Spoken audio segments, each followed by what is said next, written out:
And we know these times that you're dealing with the turbulence that's there, that seems never-ending, ongoing, always so. And it continues. It would be nice to say, we know, it's going to come to an end shortly. Things will all fit together and be wonderful. Everything will be fixed in that regard. But you're in the throes of it all. You're in the mix of it all. Where the old ways, the old systems, and we say it again and again, the old ways and the old systems are crumbling. They need to crumble. Things are unraveling, making way, opening for new changes and new directions, new opportunities. And as we said at the last workshop, even though you are in this, what we call the arc of destruction, within the process of destruction, creation and maintenance, a process that begins with creation and then maintenance and then destruction leading to new creation. 4 components from creation to new creation, not recreation, but new creation.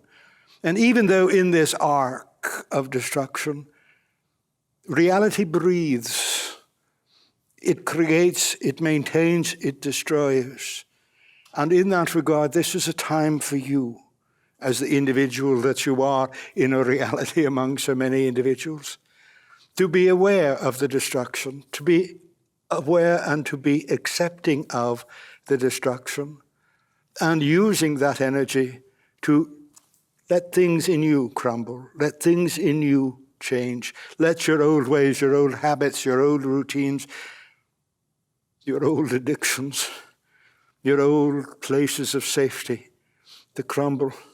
Some of them to be restored, certainly so. All of them to be evaluated. All of them to be evaluated and assessed. And some to be reassembled. Others to be replaced with something new.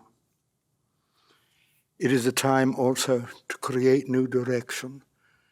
New direction in your life. Bring new ideas into creation. Bring new projects into creation. And plant them as seeds within this time of destruction, this time of where so much is crumbling and falling away. It creates a void, and it's important to begin filling that void. It's important to be putting things into the spaces that are created. Those things may not be permanent. Those things may not be the right thing and the eternal thing on the new world thing, but they are important because of their energy, because of their resonance, because of the energy and resonance that you put into that new idea, that you put into that new project. In a sense, those ideas and those projects, those plans, those dreams are conveyances for the resonance, conveyances for the future to present itself in the present. So allow yourself, even as you watch and observe, this crumbling, that crumbling, what's going on? Why are things so out of order? Why are things in such a state of chaos? Yes, watch, observe, mitigate the destruction or the damage, maybe, of the crumbling, but also work with your own changes of destruction, of crumbling, of changing, and fill your voids with new creation, and fill the voids in your world with new creation. And it's a time of chaos, it's a time of turbulence. Take advantage of the chaos. Take advantage of the turbulence. You know, we talk of chaos, light chaos. It's something that most people in the consensus reality cannot conceive, cannot conceptualize. They cannot imagine it. Can't imagine what in the world, what on earth would be light chaos. They can't imagine it, and therefore they can't create it. They can't work with it. They can't benefit from it. The only chaos they know is dark chaos, and they run from that, recoil from that, or give up and abandon themselves in their attempt to abandon the chaos. But it's important to remember, we've talked about it often, but it's important to remember that in chaos there is mystery. There is mystery. And chaos stirs imagination. Doesn't always inspire it, but it stirs imagination. Whether you want to or not, your imagination begins stirring. And because people sense chaos as something dark and something unpleasant, often the imagination stirs the dark things, the fear, the doubt, the worry, the concern, the anger. But chaos has mystery, and it stirs imagination, and it makes you wonder. And in the wondering questions, curiosity, there is wonder. There is wonder, something that calls your soul and spirit, something that calls your body, your mind, your brain and heart, something that causes you to ask what's so and where are you going, etc. There is mystery, there is imagination, there is wonder, and there's also hope. Even in the darkest of chaos, even in those who can only imagine dark chaos and therefore only experience dark chaos, there is hope in the depth of that chaos. A speck of it, maybe no more, but that's enough. And there is more, certainly so. And there is also, particularly in the light chaos, if you can imagine that and allow yourself to experience that, or to find the light even in the dark, there is a sense of joy.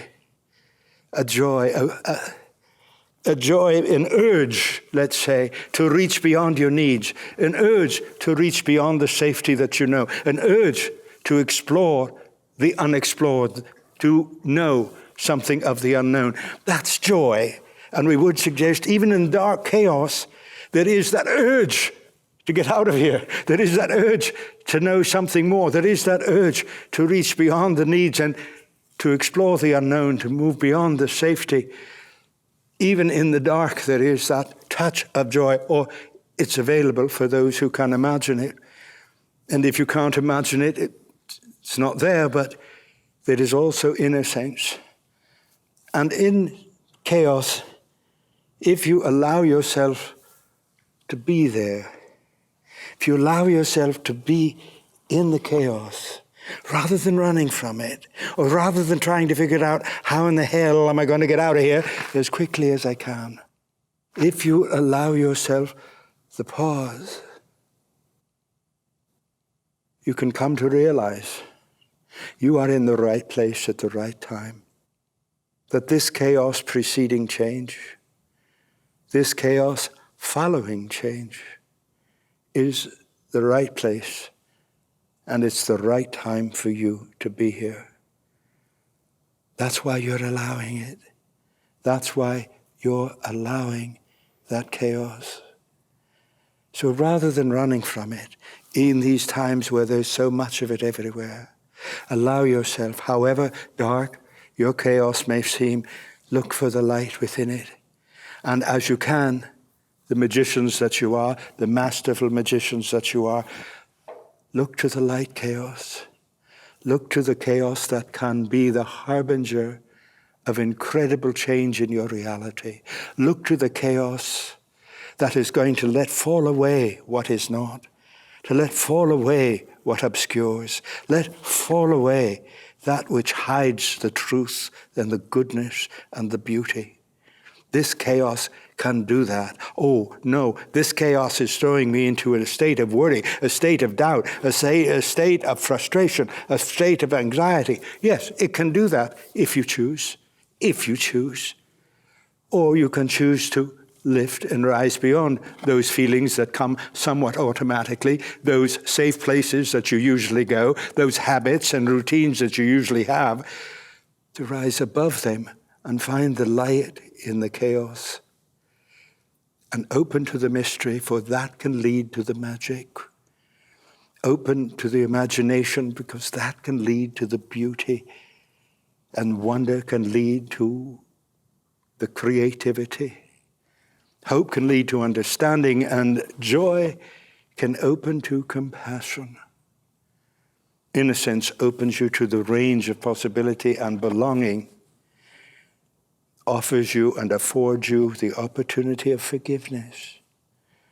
So in these chaotic times, and in the increasing chaos that is happening, when is it going to end? Not for a while. Let chaos become an ally.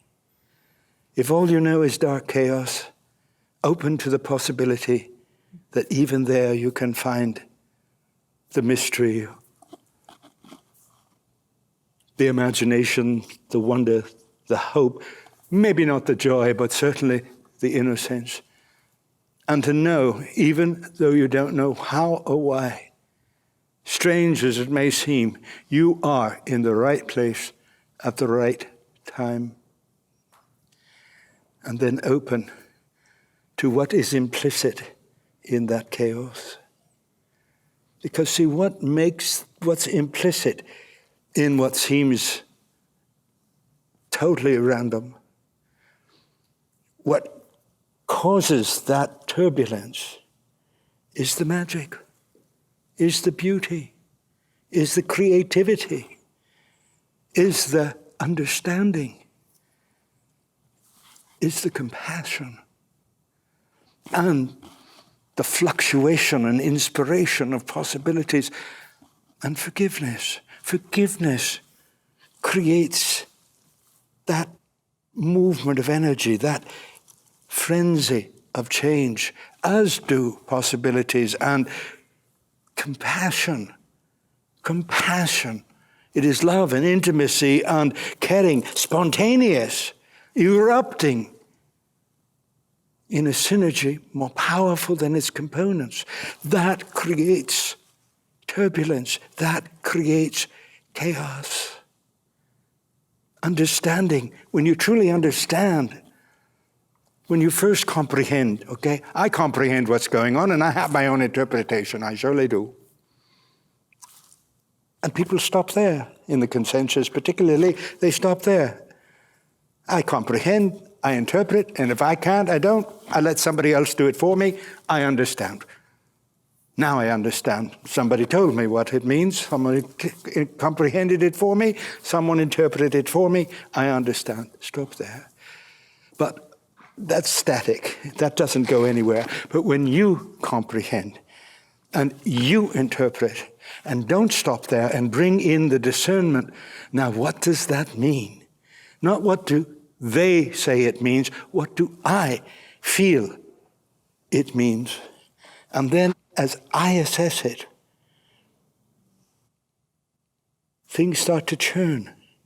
And if I lift my understanding beyond that, oh my goodness, to infer what's unspoken here, what isn't said, what isn't obvious, what is hidden between the words, between the feelings, beyond inference. Where does this lead? Where does this go? And the level of appreciation, when you open up your understanding to appreciate and then value or assess the value, understanding creates all kinds of turbulence, as does creativity, as does beauty. Beauty demands that you honor curiosity. That requires chaos. It demands that you reach for something more, that you try to do something good, that you try to lift to a new state. And magic, changing reality. Magic creates change, chaos. So you see, what's implicit in chaos is what's producing it. These are the things that precede change. Forgiveness, recognize, acknowledge, forgive. Change comes out of that. Recognize, acknowledge, accept. And change comes out of that. Forgiveness produces chaos. Possibilities, when you open to them, when you consider them from here to there to wherever, creates chaos. Compassion, that level of caring beyond sorrow, that level of concern, that level of compassion that opens you up to your passions, to the fiery energy within you, to the juicy energy within you, creates chaos. As does understanding, as we've said. These are the things that produce chaos, because these are the things that produce change, forgiveness and possibility and compassion, understanding, creativity, beauty and magic produce change. And they are all held in this incredibly strange, wonderful bubble called chaos. And you're in the midst of this energy. And most people imagine it dark and destructive because that's all they know. That's all they've ever imagined. Because of the collapse of imagination, they aren't able to imagine a light chaos, or they can't imagine the wonder that can come out of even what appears or seems on the surface to be a dark chaos. But you can. You can. Don't wait for other people. Do it yourself. Make the maps, Mapmaker. Make the maps of how to embrace chaos. And you've got so much of it around you to do that with. What opportunity you have. In this phase, in this arc of destruction, it is time to create, to enter that chaos, to use that chaos, to use the resonance of destruction, to clear the way, and to bring in the resonance of creativity, to start filling the gaps, start filling the voids, start filling the spaces that are waiting to be filled.